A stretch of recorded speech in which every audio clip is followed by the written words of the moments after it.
नमस्कार मित्रों, हमारी सीरीज चल रही है एपिसोड नंबर 14 की, जिसमें हम बात कर रहे हैं भृगु संहिता की। भृगु संहिता के अंतर्गत आज हम बात करने जा रहे हैं, जब वृष लग्न हो तो प्रथम भाव में सूर्य का फलादेश क्या होगा। वृष लग्न मतलब प्रथम भाव में 2 नंबर अगर लिखा है तो इट मीन्स कि ये वृष लग्न है। वृष या वृषभ भी कहते हैं, वृषभ भी प्रोनाउंसिएशन होता है और वृष भी प्रोनाउंसिएशन होता है। दोनों का मतलब सेम ही होता है, एक उच्चारण का केवल अंतर होता है। तो यहाँ पर अगर 2 नंबर लिखा हुआ है तो इसका मतलब ये है कि वृष लग्न है। वृष लग्न में सूर्य चतुर्थ भाव का स्वामी होकर अपने से दशम भाव में स्थित होता है।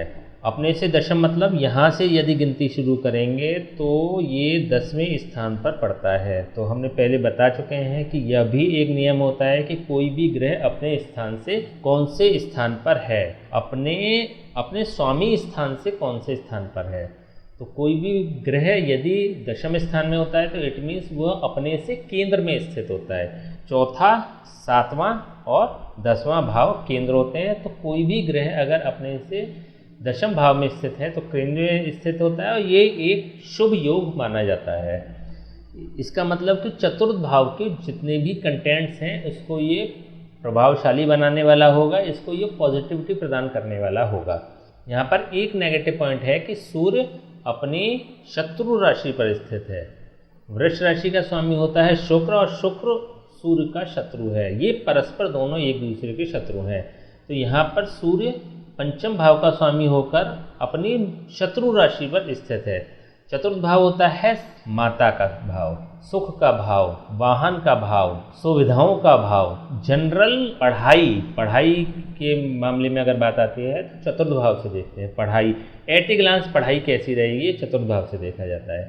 तो कुछ कंटेंट्स ये होते हैं, वैसे बहुत सारे होते हैं, हम पहले बता चुके हैं। जब हमने चतुर्थ भाव की बात करी थी तो उसमें बहुत विस्तार से आपको बताया था, लेकिन यहाँ पर हम कुछ कंटेंट्स लेके चलेंगे जिससे कि आपको क्लियर हो जाए कि जब चतुर्थ भाव का स्वामी अपनी शत्रु राशि लग्न में बैठता है तो उसके क्या फलादेश होते हैं। तो यहाँ पे इस व्यक्ति को सुख सुविधाएं, वाहन, जमीन, घर, मकान, ये सब सुविधाएं तो उपलब्ध होंगी, माता का सुख तो उपलब्ध होगा, लेकिन इसको किसी भी चीज़ में संतुष्टि प्रदान करने वाला नहीं होगा, क्योंकि सूर्य अपने शत्रु के भाव में बैठकर असंतुष्टि फील करेगा। तो जितने भी चतुर्थ भाव के कंटेंट्स हैं उसके रिगार्डिंग ये सूर्य उसको संतुष्टि प्रदान करने वाला नहीं होगा।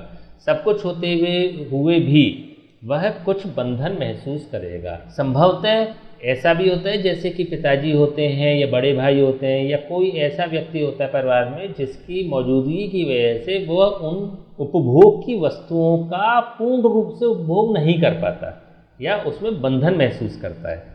तो इस तरह से सूर्य अपनी शत्रु राशि पर बैठ के बहुत अच्छी पोजीशन नहीं होगी इसकी। अच्छा, वृष राशि जो होती है, वृष राशि होती है स्थिर राशि, तो गंभीरता देता है।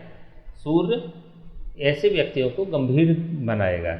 इसके अलावा इस कुंडली में जब वृष लग्न की बात करते हैं तो सूर्य की डायरेक्ट सप्तम दृष्टि अपने मित्र की राशि पर पड़ती है, सप्तम भाव पर पड़ती है। तो सप्तम भाव में दृष्टि पड़ने के कारण यह सप्तम भाव को शुभता प्रदान करने वाला होगा। क्योंकि देखिए पहले हम बात कर चुके हैं, क्योंकि सूर्य के जो कंटेंट्स होते हैं अग्नि तत्व होता है, विध्वंसकारी ग्रह होता है, क्रूर ग्रह होता है, तो कुछ तो इसमें इफेक्ट देगा। जैसे लग्न के सापेक्ष भी अगर देखें तो कुंठित व्यक्ति होगा, ईर्ष्यालु भी हो सकता है, तो अपने लग्न को भी वो पीड़ित करता है, अपने शरीर को भी पीड़ित करता है। मानसिक रूप से अगर देखें तो माइग्रेन की प्रॉब्लम क्रिएट हो सकती है, सिर दर्द की समस्या तो होगी ही होगी। हालांकि यहाँ से ये अपनी सप्तम दृष्टि से अपने मित्र की राशि को तो देख रहा है, लेकिन यहाँ पर थोड़े बहुत वैचारिक मतभेद पत्नी से कराएगा या जीवन साथी से कराएगा। महिला की कुंडली है तो पति से और पुरुष की कुंडली है तो अपने पत्नी से वह वैचारिक मतभेद कराने का काम करता है। कुछ हॉट एक्सचेंज की स्थिति आ सकती है, बहस हो सकती है या लड़ाई झगड़े हो सकते हैं थोड़े बहुत, लेकिन पारिवारिक जीवन को बना के रखने वाला होगा, क्योंकि अपने भाव को, अपने मित्र के भाव को यह बिगाड़ेगा नहीं। नवम भाव, दशम भाव और लग्न का कारक होता है।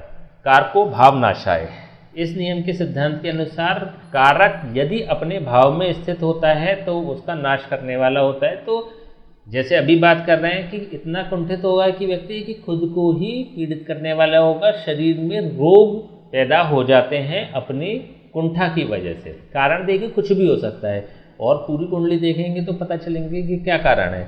लेकिन अगर सूर्य की ही बात करें तो सूर्य होता है मान सम्मान का कारक होता है, प्रतिष्ठा का कारक होता है, प्रताप प्रदर्शन ज्ञान का कारक होता है, शासनात्मक प्रवृत्ति होती है। तो इनसे संबंधित कंटेंट से रिलेटेड भी वह पीड़ित रह सकता है। तो विशेष रूप से इस प्रकार का सूर्य अपने लग्न को तो पीड़ित करने वाला होगा ही।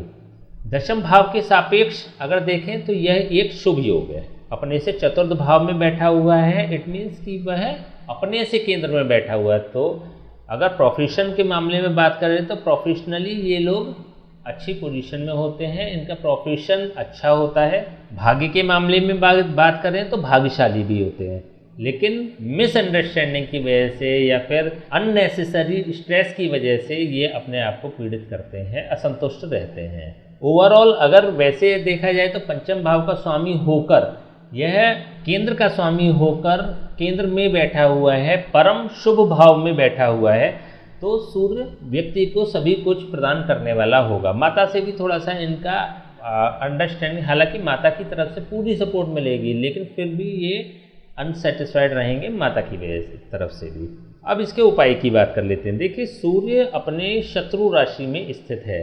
शत्रु राशि में स्थित होने के कारण सूर्य की जो पोजीशन है वो बहुत अच्छी तो नहीं है, लेकिन हाँ चतुर्थ भाव का स्वामी होकर ये व्यक्ति को सब सुख सुविधाएं देता है, लेकिन मानसिक रूप से व्यक्ति बहुत संतुष्ट फील करने वाला नहीं होता, संतुष्टि महसूस करने वाला नहीं होता। इन जनरल अगर बात करें, देखिए इसके दान नहीं हो सकते क्योंकि चतुर्थ भाव का स्वामी है, सारी सुख सुविधाएं दे रहा है, तो दान नहीं हो सकता। इसके प्रभाव को बढ़ाने के लिए कोई रत्न भी धारण नहीं किया जा सकता है, क्योंकि ऑलरेडी जब लग्न में बैठ जाता है तो सूर्य में ऑलरेडी अपने आप में बहुत ज़्यादा पावरफुल हो जाता है, बहुत पावर आ जाती है। तो इसके रत्न को भी पहना नहीं जा सकता, न दान हो सकता है, न रत्न पहना जा सकता है। इसकी पूजा की जा सकती है। यदि इसकी पूजा करेंगे, जैसे कि सूर्य को जल देना या आदित्य हृदय स्तोत्र का पाठ करना, ये अगर करते हैं तो व्यक्ति को मानसिक रूप से पीस फील होगा, मानसिक रूप से वह शांत होगा। पूजा के माध्यम से इसके प्रभाव को पॉजिटिव किया जा सकता है। किसी पंडित से बात करके इसके जाप और हवन भी कराए जा सकते हैं, जिससे कि इसको पॉजिटिविटी मिलेगी। जितने भी हम बात बता रहे हैं ये विशेष रूप से जब सूर्य की महादशा, अंतरदशा या प्रत्यंतर दशा आएगी तो ये चीज़ें ज़्यादा इफेक्टिव हो जाएंगी। दूसरी चीज़ पहले बताया जा चुका है कि सूर्य की उम्र होती है 22 वर्ष, तो 22 वर्ष की अवस्था तक ये विशेष रूप से जो बंधन वाली स्थिति है, जो फ्रीडम न मिलने वाली स्थिति है, वो तो क्रिएट होगी। हाँ 22 प्लस के बाद चीज़ें सामान्य होना शुरू हो जाएंगी, इफेक्ट उतने नेगेटिव नहीं होंगे जितने कि इस समय पर है। लेकिन हाँ 22वें साल और 44वें साल इस समय में इसका विशेष रूप से सूर्य का प्रभाव रहेगा। तो उपाय के रूप में ये दोनों चीज़ें की जा सकती हैं। सूर्य को किसी भी अन्य भाव में शिफ्ट करने की भी आवश्यकता नहीं है, क्योंकि अगर करते हैं तो वो अननेसेसरी नेगेटिव हो जाता है, या दूसरे भाव से क्लिक कराने की आवश्यकता नहीं है। क्योंकि अगर मान लीजिए इसको किसी अन्य भाव में हम क्लिक कराते हैं तो इसका प्रभाव उतना अच्छा नहीं होगा जितना कि इस समय लग्न में बैठकर हो रहा है। केवल यहाँ पर नेगेटिविटी केवल और केवल वृष लग्न, क्योंकि शत्रु राशि में बैठा हुआ है इसलिए नेगेटिविटी हो रही है। तो केवल इसकी जाप हवन करा लेंगे तब भी अच्छा होगा। इसके अगर अपने आप देखिए, जब सूर्य को जल देंगे तो सूर्योदय से 2 घंटे के अंदर जल देना चाहिए, या फिर सूर्योदय के समय अगर देते हैं तो बेस्ट रिजल्ट्स मिलेंगे। तांबे के लोटे में लाल चंदन डालकर और थोड़ा सा गुड़ डालकर और सूर्य को जल दिया जा सकता है। अगर किन्हीं परिस्थितियों में सूर्य को जल न दे पाएँ तो सूर्य नमस्कार तो अवश्य ही कर लें सूर्योदय के समय पर। ठीक है, तो आज हमने बात करी सूर्य प्रथम भाव में स्थित होता है तो उसके क्या फल होते हैं। नेक्स्ट हम बात करेंगे सूर्य की द्वितीय भाव में स्थिति, एक फलादेश। तब तक के लिए हमें आज्ञा दीजिए। नमस्कार।